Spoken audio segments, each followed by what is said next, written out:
Înainte de a te uita la acest video, asigură-te că asculți cu atenție, pentru că îți va marca viitorul. Moș Crăciun, unul dintre cele mai cunoscute personaje din lume. Să ne uităm mai atent la îmbrăcămintea lui. Observăm clar că poartă un fes foarte șmecher. Fes rimează cu Tignafes. Tignafes are 8 litere și înseamnă astmă la cai. Calul.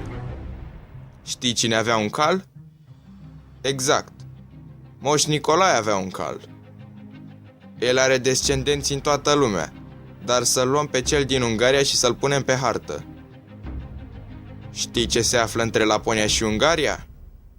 Exact. Este apă între ele. Apa. Apa are 3 litere. Cuvântul moș din Moș Crăciun are 3 litere. Coincidență? Nu cred. Vezi poza asta?